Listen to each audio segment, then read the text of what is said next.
는 아닐 것 같아요. 예, 맞습니다. 지금 말씀하신 대로 자료 공개는 그 선진국도 공개를 원칙을 하지만 그 데이터 자체가 어떤 그 군사 보안이라든지 국가 보안이라든지 이 데이터가 어떤 산업화해서 산업 비밀을 보장할 경우는 공개를 하지 않습니다. 다만 그 원칙에서 벗어나는 예외 경우에서는 공유하고 활용할 수 있도록 공개를 원칙으로 하고 있습니다. 일반적으로 공공기관이라든가 이런 데 생산한 그런 자료들은 약간 기반 구축에 속하기 때문에 이제 누구나 사용할 수 있게 하는 게 맞는 것 같고요. 대부분 그렇게 되는 것 같고, 말씀하신 대로 어떤 산업체라든가 이게 좀 특수한 목적이 있다 이런 경우는 조금 보안을 좀 더 강화하게 하는 것 같고, 근데 언제부턴가 조금 정보를 많이 이렇게 오픈하고 이렇게 뭐라 그러죠? 공개해서 조금 더 새로운 시장을 만들고 같이 공유하자 이런 기류가 있는 거는 사실인 것 같습니다. 경우에 따라서 뭐 다르긴 하지만. 그러면 이 연구 데이터를 공유하고 활용하는 데 있어서 세계적인 추세는 어떤가요? 그 연구 데이터 공유하고 활성화하는 데 그 세계적인 정책은 미국 같은 경우는 그 연방 정부에서 1억 불 이상을 그 과제를 기금을 위해 지출하는 데서는 무조건 연구 데이터를 관리하는 계획을 연구자가 연구 프로포즈를 낼 때부터 그것을 심의를 받고 최종 연구 결과가 끝났을 때는 평가를 받아야 되는 것이 의무화되어 있습니다. 물론 이제 그게 의무화되어 있다고 해서 데이터를 자발적으로 잘 내거나 잘 활용되지는 않지만 중요한 것은 국가에서 데이터를 이렇게 공유하고 활용하자고 하는 어떤 제도적인 규범 자체를 만들어 놨다는 것이 중요합니다. 그래서 거기에 대한 이제 자발적인 동참 부분들을 국가 차원에서 계속 유도를 하고 있고요.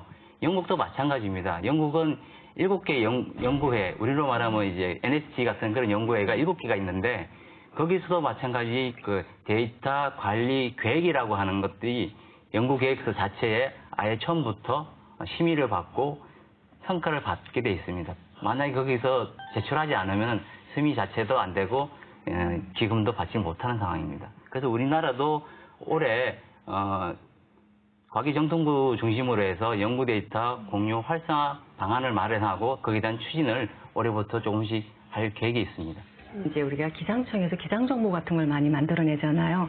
그런데 그 기상정보를 활용을 해서 또 농업 분야는 조금 더 달라요. 거기 플러스해서 예를 들자면 일조량은 어떤지 또 뭐 토양의 온도나 토양의 또 수분은 어떤지 이런 걸 또 플러스 시켜서 이제 또 다른 데이터를 만들어서 농업인한테 뿌려준다든가 그런 것들을 활용해서 또 새로운 서비스를 만든다고 하는데 그런 것도 어떻게 보면 연구 데이터를 서로 활용하고 공유하는 하나로 볼 수 있을까요? 네, 맞습니다.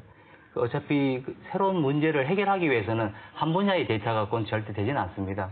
왜냐하면 이제 문제 자체가 굉장히 난제이기도 하고 연구 자체가 다학제적인 성격을 띠기 때문에 거기에 나온 데이터들이 서로가 연계가 되고 융합이 돼야지만이 그런 문제를 해결하고 난제를 해결할 수 있고 또 새로운 이제 연구 주제를 통해서 새로운 과학적인 발견과 가치가 발견이 되기 때문에 그만큼 각자가 가지고 있는 그 분야에서 가지고 있는 데이터를 서로 연계하고 공유하는 것이 굉장히 중요한 부분이라 생각이 듭니다.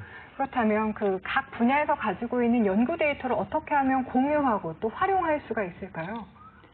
예, 이게 상당히 좀 어려운 부분이죠. 그래서 이제 국가에서도 가장 좋은 것은 연구자 스스로가 연구를 하고 난 다음에 공유할 수 있는 것들을 이제 기관에서 만들어지고 연구자가 이제 공유할 수 있도록 하면 좋은데 일반적인 그 연구자들의 어떤 속성은 그 앞으로의 자기의 어떤 연구 성과라든지 앞으로 또 연구로 또 영향을 미치기 때문에 그 데이터를 공유하는 것은 되게 어려워합니다. 또 힘들어하고. 근데 이게 우리나라뿐만 아니라 전 세계 과학자들이 다 동일한 그 현상인데 중요한 거는 이제 인식이 해외 선진국 같은 경우는 국가의 그 국민의 예산으로 들인 그 연구 성과물들은 다 공개를 하고 공유해야 된다는 게 철학인데 그 실제로 또 영국의 그 왕립학회 같은 경우는 실제로 그 연구자의 어떤 가이드라인 같은 것을 제시하면서 연구자들은 기본적인 의무 사항은 국가로부터 받은 예산은